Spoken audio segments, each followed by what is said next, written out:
Hola seres divinos, bienvenidos al canal Secretos Revelados. Mi nombre es Macarena.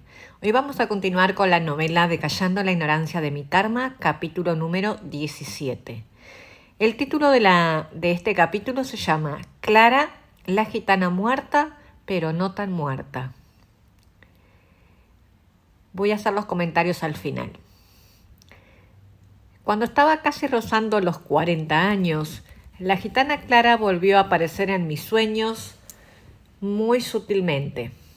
Ella, de largos cabellos negros, que había intentado acabar con mi vida en tantas ocasiones, se hacía presente una vez más y cada vez era mucho más nítida.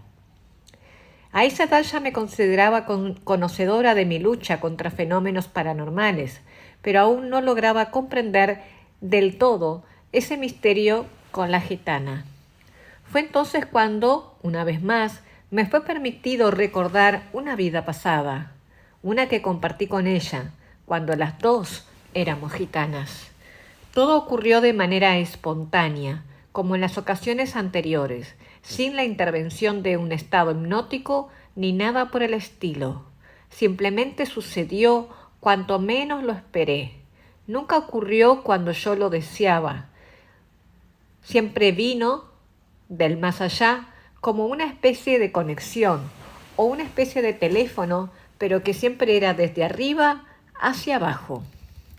Así fue como pude recordar nuestra vida en diferentes lugares, como en Toledo, en Sevilla, España.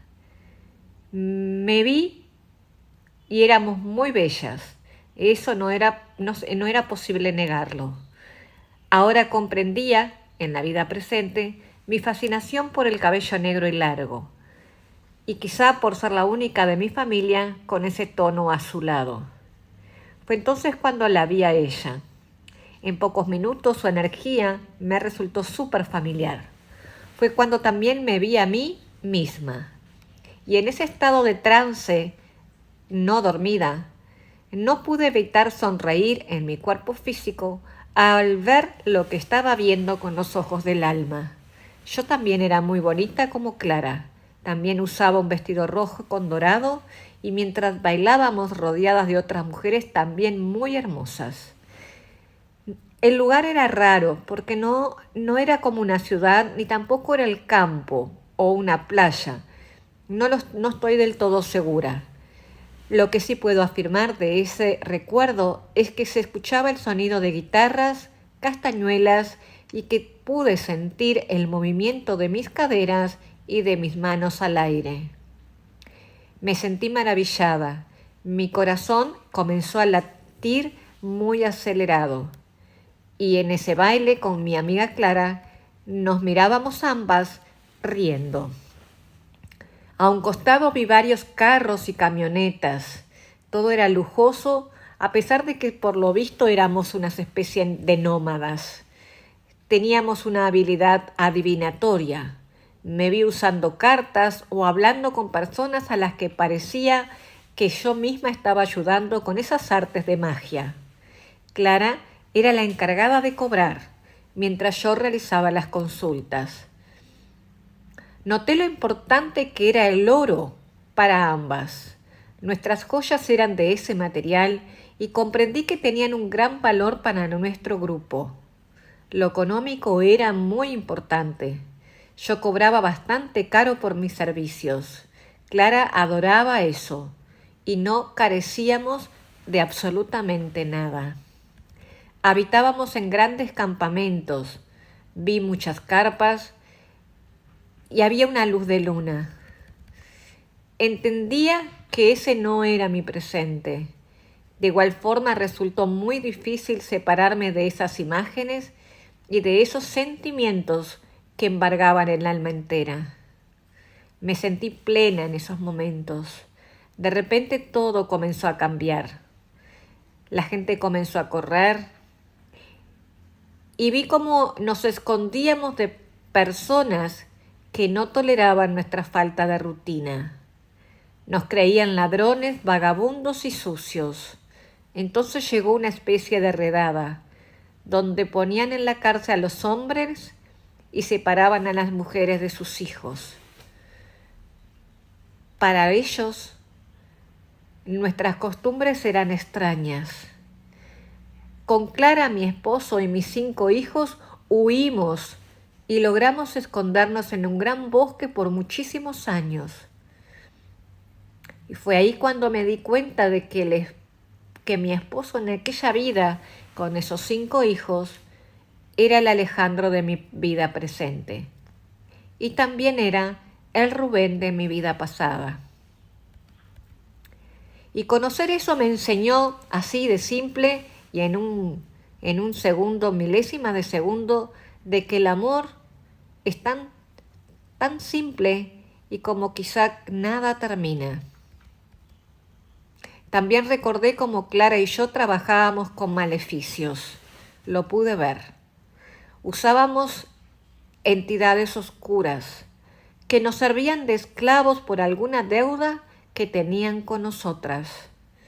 Hacíamos hechizos para terminar con matrimonios pagados por amantes que lo único que les interesaba era esa felicidad efímera y por lo consiguiente pagaban el dinero que fuera. Se notaba que teníamos éxito en esas magias negras y éramos extremadamente ambiciosas. No sé si sabíamos el daño que hacíamos o a sabiendas lo hacíamos igual. Lo único que nos importaba era tener dinero y poder. En ese momento, el único medio de lograrlo no importaba, dejaba de interesar. Dentro de nuestro entendimiento en ese tiempo, nosotras dos, Clara y yo, nos considerábamos muy especiales y por consiguiente dignas de poseer todo lo que deseáramos. Lo que no sabíamos en esos tiempos es que luego se debe resarcir los daños, y fue así que en esta vida presente me tocó vivir el mal que había hecho en esa otra. La ambición desmedida es la mayor causa de caída de muchos, como lo fue la mía y la de Clara en esa vida que vivíamos en Sevilla. Solo acumulábamos riqueza por atesorar y ostentar. No ayudábamos a nadie con ese patrimonio más que a nuestros propios placeres mundanos. También humillamos a muchas personas. Nos considerábamos intocables de lo que fuera en aquella vida. De lo que no tenía ni conciencia en ese entonces era exactamente eso, de que las deudas que estaba generando las debía cancelar algún día. Y de la misma forma sería yo humillada. Y así pasó. Porque lloré mucho y sufrí mucho al perder a Alejandro en la vida presente, con una mujer que también buscó la artimaña del conjuro y de los amarres. Y también fui muy humillada. Pagué cada una de mis malas manías de los pasados. Y fue en esos días que entendí que nada queda impune en esta vida y que me lo tenía muy merecido. Y que mi plan de vida era más que un karma, que un plan de recompensas. Y fue ahí cuando lo acepté. De Clara supe que decidió quedarse del otro lado y no volver a nacer, negándose a sufrir las consecuencias de nuestros actos funestos, bañados de codicia. Clara lograba hacerme daños en nombre del amor, porque tenía derecho legal permitido por las jerarquías superiores en esta vida. Era al mismo tiempo mi instrumento para salvar deudas pasadas y también para su propia evolución. Mi mejor amiga no se daba cuenta de que al estar y continuar a mi lado, solo cumplía al mismo tiempo mi propia condena. Es curioso cómo funciona el universo y las leyes soberanas. Por eso era que muchos pastores oraban y no lograban absolutamente nada con mi problema. Por eso era que por más que yo luchara, rezara para que se fuera, nunca lo había logrado. Era algo que estaba permitido. Debía cumplir un cierto tiempo quizá de penitencia. El tiempo de duración solo dependía quizá del tiempo en que yo llevaba para entenderlo y aprender. En la medida en que permaneciera con el corazón puro, me permitían otros privilegios, pero fueron muchas las veces que al abrirse esa ventana yo no actué de forma digna. Fueron muchas las veces que me rebelé, inclusive que me quise suicidar. Entonces me doy cuenta que esa ley universal de la responsabilidad personal por cada acto que realizamos es la más simple consecuencia. Cuando se aprende una cualidad, pasa a ser una virtud y luego pasa a ser tu propia esencia. El universo en su misericordia te va haciendo rendir las materias hasta que tú las vayas aprobando. Caso contrario, volverás a repetirlas y probablemente mucho peores. Yo sin duda estaba repitiendo en muchas materias. La prueba más difícil era poseer riqueza, ya que eso te sube el ego y no te permite ver lo que no se ve. Cuando se elige una vida de pruebas en la riqueza material, es más difícil volver con las manos llenas de virtudes, pues de esa vida generalmente se regresa con deudas. Yo la viví y no logré superarla, al igual que lo hizo en aquel entonces mi mamá en su vida aristocrática, quien aún hoy en la vida presente se encuentra aprendiendo sobre el desapego a lo material y la tolerancia. Clara y yo conversábamos por horas en esos viajes astrales o recuerdos de vidas pasadas. En algunos momentos era confuso algunas cosas y por eso es que comencé y decidí seguir callando, pues a mi edad tener una amiga imaginaria era no solamente para que me tachasen de esquizofrénica, que ya lo hacían, sino para que me terminasen internando en un loquero y gratis. En definitiva, tampoco lograba yo desapegarme del prejuicio. Y por más que por momentos entendía todo, seguí de alguna forma autoengañándome. Y quizá diciéndome que solo se trataba de sueños ridículos. Y el tiempo pasó. Y un día me vi conversando por chat en internet con una sala internacional y por casualidad comencé a hablar con un hombre llamado Paco, que era de España. Y al tener tan fresco ese recuerdo en mi vida pasada como gitana, la sola idea de hablar con alguien de España me ponía los pelos de piel de gallina. El señor Paco era muy amable y educado, dos cualidades necesarias para que siguiera con la conversación. Y con el paso del tiempo nos hicimos extremadamente amigos. Se convirtió como en una especie de confesor en el cual yo no sentía ningún peligro, dado que nunca iba a conocerme porque se encontraba al otro lado del mundo. Nuestra amistad continuó por casi más de 3 años. Él me llamaba por el teléfono casi todas las semanas y conversábamos mínimamente por 2 horas. Eran llamadas al teléfono fijo que se debía pagar porque aún en esa época no existía la tecnología de hoy. Fuera cuando le contaba mis historias de mediunidad y él me contaba las suyas. Tenía su apoyo al teléfono y con eso me sentía feliz. Había vuelto a mi antigua esencia de mujer cauta y prudente. Las salidas nocturnas de Casanova me enseñaron con gran garantía que el sexo casual no colmaba mis expectativas, ni eran compatibles con mi estilo de vida romántico. Con esa conducta lograba más desolación y más vacío en mi propia alma. Y en el balance solo existía un placer físico momentáneo frente a mi gran deseo de ser amada y también de amar. Pero con Paco, mis ganas de amar no se encendieron, solo las ganas de viajar, que mi alma nómada deseaba revivir, como lo había disfrutado con Clara. Era aventurera de espíritu, y todos esos recuerdos, algunos de sueños, otros que lograba ver estando despierta, potenciaron tanto mi amor por España que la comencé a sentir como algo de esta vida y no de vidas anteriores. Y ahí está el peligro de recordar, porque puedes abrir puertas a los desconocidos y yo ya no supe cómo manejarlo.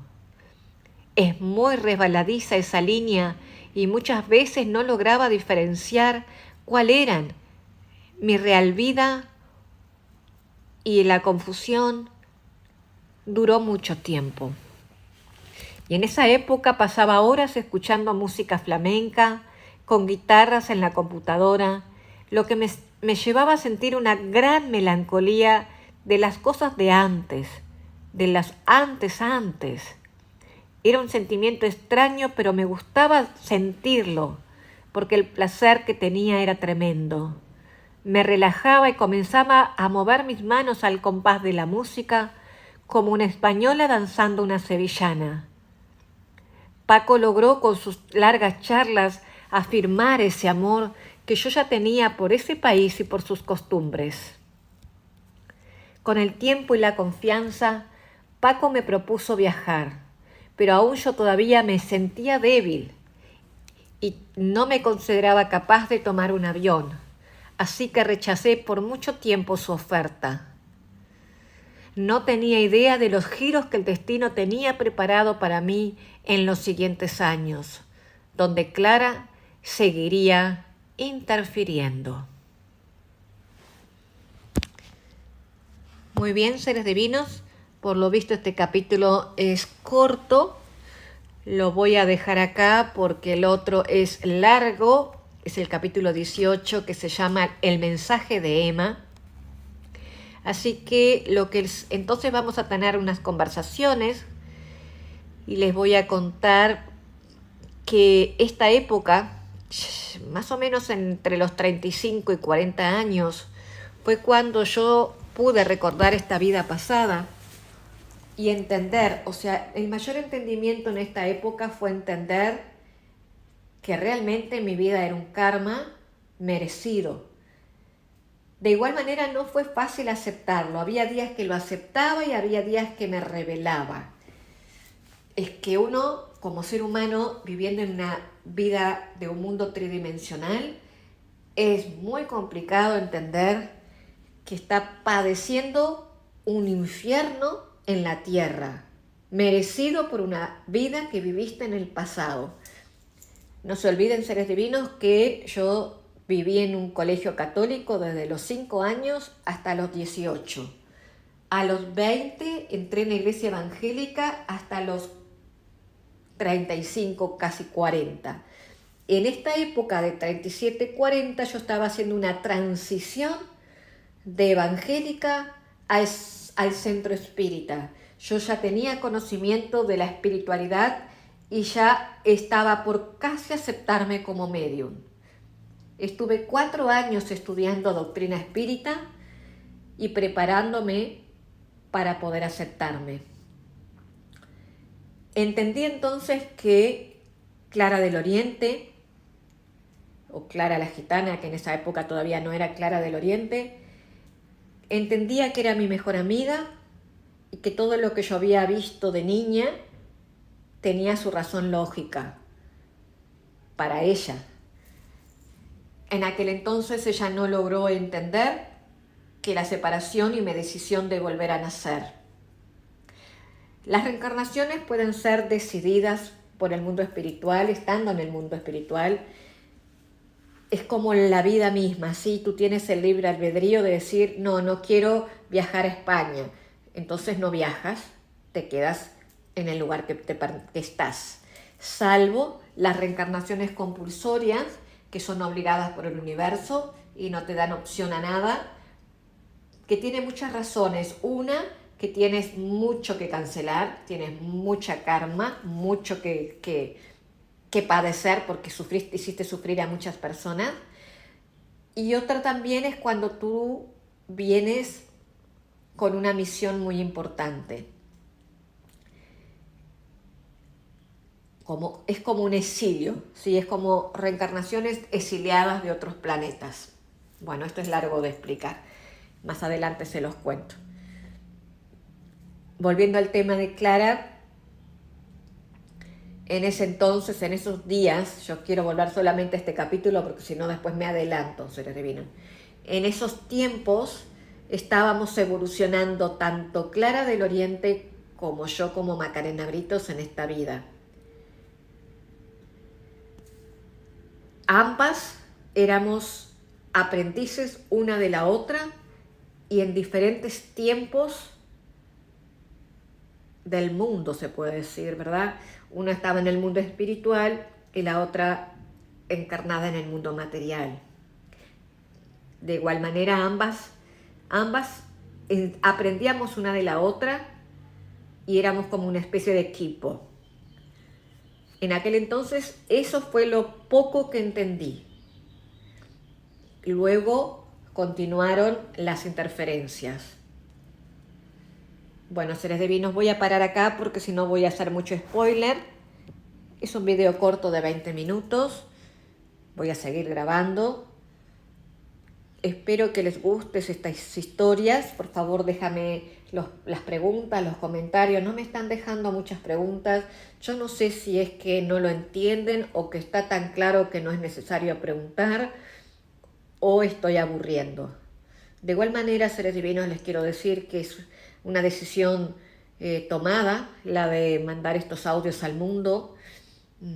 Estuvieron como por 5 años, esta novela estuvo por muchos años dentro de una carpeta en la computadora, así que yo sé que ayudó a muchas personas que les envié en PDF, así que mi mayor deseo es que ustedes se den cuenta de cómo las decisiones repercuten no solamente en esta vida, sino en las posteriores.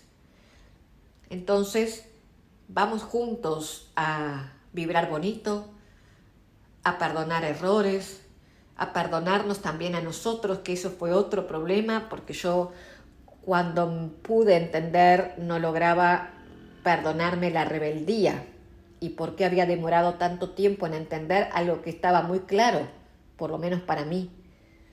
Y por mucho tiempo me culpé, porque la culpa es como que te carcome el alma.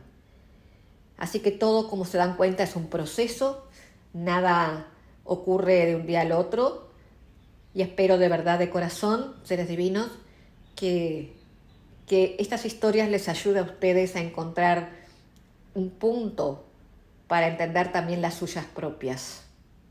Ahora sí, namaste.